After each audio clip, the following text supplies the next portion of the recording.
Hello students, मैं हूं S Chandrawat. स्वागत है सभी का विनायक एजुकेशन ग्रुप के इस ऐप के ऊपर।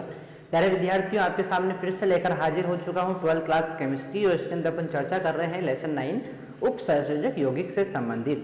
प्यारे विद्यार्थियों, इस लेसन के अंदर अपनी चर्चा चल रही है क्रिस्टल क्षेत्र सिद्धांत के बारे में, क्रिस्टल फील्ड थ्योरी के बारे में। और पिछले सेशन में अपन ने पढ़ा है कि किस प्रकार से अपन T2G व EG कक्षकों में इलेक्ट्रॉनों का वितरण करते हैं। आज अपन इनमें इलेक्ट्रॉन भर के देखेंगे, किस प्रकार से इलेक्ट्रॉन यहाँ पर भरे जाते हैं, उनके बारे में थोड़ी सी सामान्य सी चर्चा मैं आपको पहले बता देता हूँ। ध्यानपूर्वक आप लोग देखेंगे। यहाँ पर देखो, अपन जानते हैं कि डी कक्षक जो होते हैं, समभ्रंश डी कक्षक केंद्रीय आयन के पास 5 उपस्थित होते हैं। जब इनके समीप लिगेंड आते हैं तो ये पांचों समभ्रंश डी कक्षक इस प्रकार से ऊर्जा ग्रहण करके उच्च ऊर्जा स्तर में चले जाएंगे और आगे जाकर ये जो होते हैं इस प्रकार से 2 भागों में बढ़ जाते हैं। एक तो होते हैं उच्च ऊर्जा वाले कक्षक और एक होते हैं निम्न ऊर्जा वाले कक्षक। उच्च ऊर्जा वाले कक्षकों को अपन EG कक्षक कहते हैं और निम्न ऊर्जा वाले कक्षकों को अपन T2G कक्षक कहते हैं। ठीक है, यहां तक की बात आपको समझ में आ गई होगी। ठीक है, चलो एक संरचना मैंने आपके सामने ये बना दी है, एक संरचना मैं आपके सामने और बना देता हूं इस प्रकार से। 1 2 3 4 5 कक्षक हैं। इस प्रकार से उच्च ऊर्जा स्तर में जाएंगे तो यहां पर भी वो 5 समभ्रंश डी कक्षक हैं। ठीक है, आगे जाकर इनका विपाटन होगा और विपाटन के परिणाम स्वरूप यहां पर 2 कक्षक तो बनेंगे EG और 3 कक्षक बनेंगे T2G। ठीक है, इस प्रकार से। अब देखो, मैंने आपको बताया था कि इलेक्ट्रॉनों का वितरण जो होता है वो प्रबल क्षेत्र लिगेंड और दुर्बल क्षेत्र लिगेंड की उपस्थिति में अलग अलग होता है। ठीक है ना। तो एक जो संरचना अपन ने यहां पर बनाई है, ये मान लेते हैं, अपन लिख देते हैं किसके लिए, प्रबल क्षेत्र लिगेंड के लिए, प्रबल क्षेत्र लिगेंड के लिए। और ये अपन लिख देते हैं किसके लिए, मान लेते हैं दुर्बल क्षेत्र लिगेंड के लिए, दुर्बल क्षेत्र लिगेंड के लिए। ठीक है, आपको पता है प्रबल क्षेत्र लिगेंड के लिए और दुर्बल क्षेत्र लिगेंड के लिए इलेक्ट्रॉन का वितरण कैसे होगा, इसके लिए अपन ने कंडीशन पढ़ी थी। ठीक है, 2 कंडीशन मैंने आपको बताई थी। प्रबल क्षेत्र लिगेंड के लिए क्या बताया था आप लोगों को कि प्रबल क्षेत्र लिगेंड के लिए विपाटन ऊर्जा का मान क्या होता है, ज्यादा होता है, यानी कि इलेक्ट्रॉन ऊपर न जाकर नीचे ही क्या हो जाएगा, युग्मित हो जाएगा। एक सिंपल सी बात आप लोग जानते हैं आबो नियम के अनुसार कि इलेक्ट्रॉन जो भरे जाते हैं वो ऊर्जा के बढ़ते क्रम में भरे जाते हैं। पहले कम ऊर्जा वाले कक्षकों में भरेंगे, उसके बाद अधिक ऊर्जा वाले कक्षकों में इलेक्ट्रॉन को भरा जाएगा। ठीक है, अब देखिए यहां पर क्या होगा कि मैं बता रहा हूं प्रबल क्षेत्र लिगेंड है तो युग्मन ऊर्जा का मान कम होता है, विपाटन ऊर्जा का मान ज्यादा होता है। युग्मन ऊर्जा का मान कम है मतलब इलेक्ट्रॉनों का नीचे वाले कक्षकों में ही आसानी से युग्मन हो जाएगा, वो ऊपर वाले कक्षकों में नहीं जाएंगे। और जब ये पूरी तरह से भर जाएंगे तब वो कहां जाएंगे, ऊपर वाले कक्षकों में जाएंगे। ठीक है ना। और दुर्बल क्षेत्र लिगेंड के लिए क्या होता है, दुर्बल क्षेत्र लिगेंड के लिए इस विपाटन ऊर्जा का मान क्या होता है, पेयरिंग एनर्जी से कम होता है ना, यानी कि युग्मन ऊर्जा से कम होता है। और जब मान कम है तो उस स्थिति में क्या होगा, इलेक्ट्रॉनों का युग्मन जो है वो नहीं हो पाएगा क्योंकि युग्मन ऊर्जा का मान ज्यादा है। तो यहाँ पर युग्मन नहीं हो पाएगा, पहले एकांतर क्रम में सभी में भरेंगे, उसके बाद क्या करेंगे, युग्मन शुरू हो जाएगा।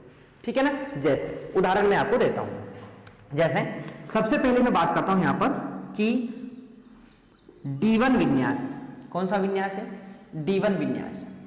ठीक है, अब विन्यास D1 है यानी एक ही इलेक्ट्रॉन है। क्या है, एक ही इलेक्ट्रॉन। तो ये यहां पर 1 इलेक्ट्रॉन आ गया, ये यहां पर 1 इलेक्ट्रॉन आ गया, भर दिया अपन ने। ये इलेक्ट्रॉन यहां चला जाएगा, ये इलेक्ट्रॉन यहां चला जाएगा, भर दिया। अब क्या होगा, अब देखो इलेक्ट्रॉन भरने अपन को D1 विन्यास में एक ही इलेक्ट्रॉन है, तो आपको पता है इसकी ऊर्जा कम होती है, इसकी ऊर्जा ज्यादा होती है, इसकी ऊर्जा कम है, इसकी ऊर्जा ज्यादा होती है। तो इलेक्ट्रॉन कहां आएगा, पहले कम ऊर्जा वाले कक्षकों में आएगा, यानी कि कहां जाएगा, T2G में आ जाएगा 1 इलेक्ट्रॉन। इस प्रकार से ठीक है ना, इसमें भी D1 विन्यास और इसमें भी D1 विन्यास, दोनों में अपनी बात हो गई। मान लो यहां पर D2 विन्यास होता, क्या होता, D2 विन्यास होता तो क्या करेंगे अपन, एक इलेक्ट्रॉन यहां पर भर देंगे, ये एक मिनट थोड़ा सा अगले वाले कक्षक में ये आ गया भाई, 2 इलेक्ट्रॉन यहां थे तो ये 2 इलेक्ट्रॉन उठ के यहां आ गए, ठीक है ना, और उसको भरना है इन 2 में, यानी इन 2 इलेक्ट्रॉनों को क्या भरना है, इसमें भरना है, तो इसकी ऊर्जा कम होती है तो पहले इलेक्ट्रॉन एकांतर क्रम में यही आएगा, ठीक है ना। यहां पर भी क्या होगा, ये लो 2 इलेक्ट्रॉन थे अपने पास, ये 2 इलेक्ट्रॉन पर T2G में भर दी, क्योंकि अभी उसकी ऊर्जा क्या है, कम है। मान लेते हैं D3 विन्यास है, किसी भी केंद्रीय आयन का D3 विन्यास है तो 3 इलेक्ट्रॉन होंगे, ये लो 3 इलेक्ट्रॉन भर दिए अपन, कहाँ आएगा, नीचे वाले में आएगा, यानी कि 3 इलेक्ट्रॉन में तो कोई दिक्कत नहीं है, प्रबल क्षेत्र और दुर्बल क्षेत्र का विन्यास क्या रहेगा, समान ही रहेगा, इस प्रकार से, ठीक है। इलेक्ट्रॉनिक विन्यास कैसे लिखते हैं इसका, तो D3 वाले का इलेक्ट्रॉनिक विन्यास हम कैसे लिखेंगे, देखो T2G में कितना है, T2G में है 3 और Eg में कितना है 0, ये इसका इलेक्ट्रॉनिक विन्यास हो गया, इस प्रकार से लिखते हैं। T2G में कितने इलेक्ट्रॉन आ गए 3 और Eg में कितने आ गए 0, ये इसका इलेक्ट्रॉनिक विन्यास हो गया। उसका भी क्या रहेगा, सेम ही रहेगा, क्योंकि T2G में 3 है और Eg में क्या है 0, यानी कि 3 इलेक्ट्रॉन तक D1 D2 और D3 3 इलेक्ट्रॉन तक तो क्या होता है, सभी का इलेक्ट्रॉनिक विन्यास समान रहता है, ठीक है। इसके बारे में बात करते हैं कि अब आगे अपने पास इलेक्ट्रॉन कौन सा, चौथा, यानी कि D4 मान लो इलेक्ट्रॉनिक विन्यास, सॉरी किसी भी केंद्रीय आयन का इलेक्ट्रॉनिक विन्यास है D4, तो कैसे भरेंगे, तो देखो यहाँ पर 4 इलेक्ट्रॉन इसमें आ गए, अब देखो 4 इलेक्ट्रॉन यहाँ पर आ गए, अब देखिए आप लोग इन 4 इलेक्ट्रॉनों को भरने इन दोनों के अंदर, तो देखो मैंने क्या बताया था, प्रबल क्षेत्र लिगेंड है, यदि D4 विन्यास है और प्रबल क्षेत्र लिगेंड है तो यहाँ पर युग्मन ऊर्जा का मान कम होता है, इसीलिए चौथा इलेक्ट्रॉन यहीं पर युग्मित हो जाएगा।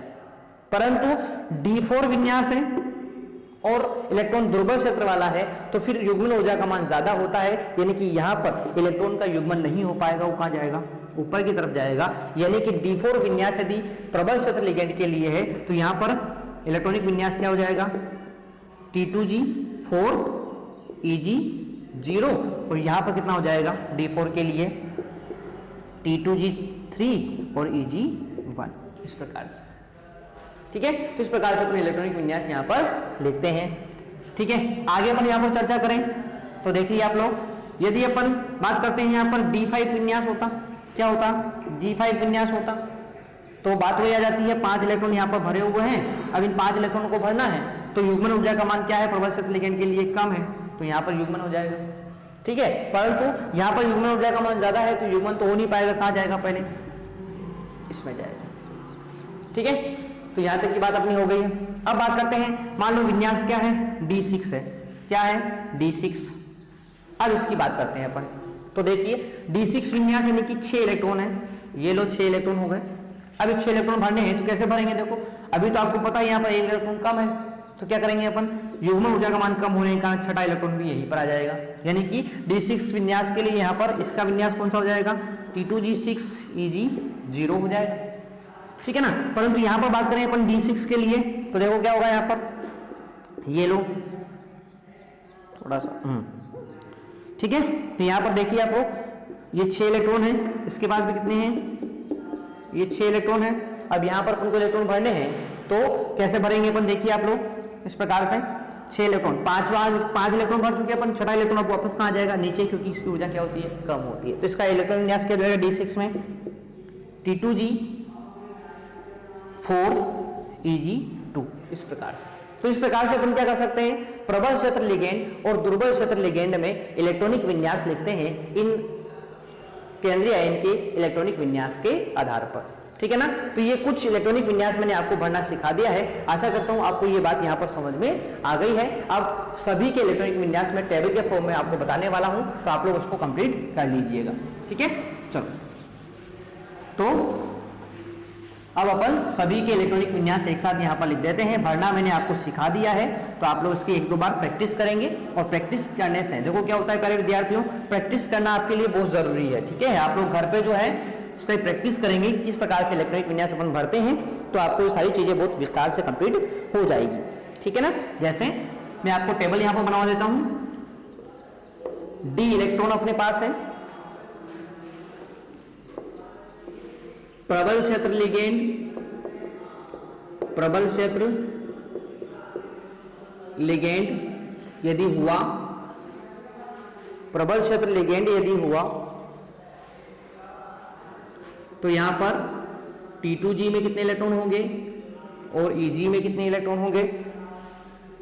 ठीक है, इसके अलावा n का मान देखो, n होता है यहां पर अयुग्मित इलेक्ट्रॉन। क्या होते हैं? अयुग्मित इलेक्ट्रॉन। n का मान कितना होगा, और एक होता है आपका म्यू, और म्यू का मान होता है, म्यू का होता है चुंबकीय आघूर्ण होता है, इसको अपन निकालते हैं n into n plus two करके, root n into n plus two करके अपन इसको ज्ञात करते हैं। इसको अपन बोहर मैग्नेट्रॉन में निकालते हैं। क्या है ये? चुंबकीय आघूर्ण है। ठीक है ना, तो इस प्रकार से अपन इसको निकालते हैं। अब देखिए आप लोग, यदि मान लो D में 1 इलेक्ट्रॉन है तो आपको पता है T2G में क्या हो जाएगा, सबसे पहले कम ऊर्जा इसकी होती है तो T2G में 1 आ जाएगा, Eg में क्या रहेगा 0, क्योंकि ये खाली है। अब T2G में एक ही इलेक्ट्रॉन है तो वो क्या रहेगा, अयुग्मित अवस्था में, यानी कि यहाँ पर n का मान कितना रहेगा, 1 रहेगा। और यदि n का मान अपन इस फॉर्मूले में रख देते हैं, n का मान अपन इस फॉर्मूले में रख देते हैं तो यहाँ पर म्यू का मान कितना आ जाएगा 1.73 बोहर मैग्नेट्रॉन आएगा। ये आप लोग निकाल सकते हैं रख के, या सीधा याद भी कर सकते हैं। अगला होता है D2 विन्यास। D2 के लिए हम बात करते हैं तो प्यारे विद्यार्थी यहाँ पर क्या होगा कि इसकी ऊर्जा कम होती है, यानी कि दूसरा इलेक्ट्रॉन भी कहाँ जाएगा, T2G में जाएगा, और ये T2G 2 हो गया और Eg क्या हो जाएगा 0 हो जाएगा। अयुग्मित इलेक्ट्रॉन कितने हो जाएंगे, यहाँ पर 2 हो जाएंगे, और 2 के लिए अपन बात करते हैं तो 2.90 बोहर मैग्नेट्रॉन यहाँ पर आ जाएगा, सॉरी 2.82 है। ठीक है, बोहर मैग्नेट्रॉन आ जाएगा। नेक्स्ट बात करते हैं D3 विन्यास के लिए। तो D3 विन्यास के लिए क्या हो जाएगा, वही T2G में 3 हो जाएंगे, Eg 0 हो जाएगा, और यहाँ पर n का मान यानी कि अयुग्मित इलेक्ट्रॉन संख्या कितनी हो जाएगी, 3 हो जाएगी, और 3.87 बोहर मैग्नेट्रॉन, ये इसका मान आ जाएगा। उसके बाद D4 की अपन बात करते हैं तो आपको पता है अब यहाँ पर क्या है, युग्मन ऊर्जा का मान कम है तो किसमें युग्मन होगा, इसी T2G में युग्मन होगा। तो देखो क्या होगा, T2G में युग्मन हुआ तो यहाँ पर 4 हो जाएगा, Eg 0 हो जाएगा। और यहाँ पर क्या होता है प्यारे विद्यार्थियों, जब T2G में ही युग्मन हो गया तो अब कितना रह जाएगा इसका मान, अयुग्मित इलेक्ट्रॉन संख्या 2 रह जाएगी, यानी यहाँ पर 2.82 बोहर मैग्नेट्रॉन क्या आ जाएगा, चुंबकीय आघूर्ण का मान आ जाएगा। D5 विन्यास की बात करते हैं तो आपको पता है युग्मन वापस यहीं पर होगा, तो जहां तक पूरा ये नहीं भर जाता वहां तक अगले वाले कक्षक में इलेक्ट्रॉन नहीं जाएंगे। सिंपल सी बात ये हुई। ठीक है, तो T2G 5 और Eg 0, अयुग्मित इलेक्ट्रॉन संख्या 1 हो जाएगी, 1.73 बोहर मैग्नेट्रॉन चुंबकीय आघूर्ण हो जाएगा। D6 की अपन बात करते हैं तो T2G में क्या हो जाएगा 6, Eg में क्या हो जाएगा 0, और अयुग्मित इलेक्ट्रॉन 0, तो ये भी 0 हो जाएगा। ठीक है, आगे बात करते हैं अपन D7 के बारे में। अब देखो ये तो पूरा भर चुका है, तो अब इलेक्ट्रॉन कहाँ जाएंगे, Eg में जाएंगे, तो क्या हो जाएगा T2G 6, Eg 1, और यहाँ पर क्या हो जाएगा अयुग्मित इलेक्ट्रॉन 1 हो जाएगा, और चुंबकीय आघूर्ण आ जाएगा 1.73 बोहर मैग्नेट्रॉन। D8 की बात करते हैं तो T2G जो होता है वो 6 रहेगा, Eg में 2 हो जाएगा, अयुग्मित इलेक्ट्रॉन कितने हो जाएंगे 2, और 2 के लिए 2.82 बोहर मैग्नेट्रॉन। ठीक है, नेक्स्ट D8 की अपन बात करते हैं तो T2G 6, Eg 3, अयुग्मित इलेक्ट्रॉन कितना रहेगा 1 हो जाएगा, तो 1.73 बोहर मैग्नेट्रॉन आ जाएगा। ठीक है, D9 की अपन बात कर लेते हैं, एक मिनट, थोड़ा सा मिस्टेक हो गई अपनी, हाँ D9 है यहाँ पर। उसके बाद D10 की अपन बात कर लेते हैं तो देखो यहाँ पर क्या हो जाएगा T2G में 6 और Eg में 4 हो जाएगा, अयुग्मित इलेक्ट्रॉन 0 और चुंबकीय आघूर्ण भी 0। तो इस प्रकार से अपन क्या कर सकते हैं, इलेक्ट्रॉन्स को यहाँ पर भर सकते हैं। आशा करता हूँ आपको प्रबल क्षेत्र लिगेंड में इलेक्ट्रॉन का जो ये विन्यास है ये आपको यहाँ पर समझ में आ गया होगा। ठीक है, चलो अब बात करते हैं अपन किसके लिए, दुर्बल क्षेत्र के लिए। उसके लिए अपन चर्चा कर लेते हैं। तो देखो दुर्बल क्षेत्र लिगेंड के लिए क्या मान होंगे, इनके लिए चर्चा कर लेते हैं, किस प्रकार से इलेक्ट्रॉनिक विन्यास अपन लिखते हैं। ठीक है, चलो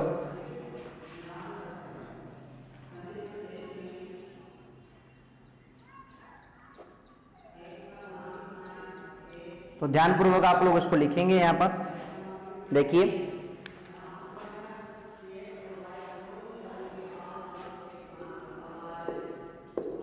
दुर्बल क्षेत्र लिगेंड के लिए अपन बात करते हैं तो D1 विन्यास यहां पर है और D1 विन्यास है तो इसके लिए क्या होगा, इलेक्ट्रॉनिक विन्यास का मान वही रहेगा जैसा प्रबल क्षेत्र में था, यानी कि D1 Eg 0 और युग्मित इलेक्ट्रॉन 1 रहेगा। ठीक है, और इसका मान आ जाएगा 1.73 बोहर मैग्नेटॉन। यहां पर अयुग्मित इलेक्ट्रॉन जैसे D2 विन्यास है तो T2G में 2, Eg में 0, अयुग्मित इलेक्ट्रॉन 2, 2.82 बोहर मैग्नेटॉन।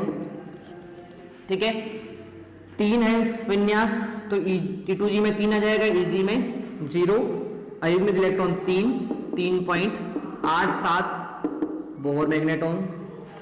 ठीक है, अब देखो D4 विन्यास। अब आपको पता है कि 4 विन्यास जो होता है इसके बारे में अपन बात करते हैं। दुर्बल क्षेत्र लिगेंड है तो युग्मन तो हो नहीं सकता, यानी T2G में युग्मन नहीं होगा। अब इलेक्ट्रॉन कहां जाएंगे, Eg में जाएंगे।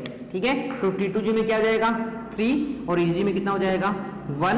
अब अयुग्मित इलेक्ट्रॉन कितने हो गए, 3 तो नीचे और 1 ऊपर, कितने हो गए 4 हो गए हैं। तो यहाँ पर कितना हो जाएगा 4.90 बोहर मैग्नेटॉन। मान रख के आप लोग देख सकते हैं इसमें। ठीक है, चलो 89 है या 90 बोल देते हैं अपन, यहाँ पर बात एक ही है 4.89। ठीक है, बोहर मैग्नेटॉन होता है। 5 के लिए अपन बात करते हैं तो T2G में 3, Eg में 2 हो जाएगा, अयुग्मित इलेक्ट्रॉन 5 हो जाएंगे, 5.92 बोहर मैग्नेटॉन हो जाएगा।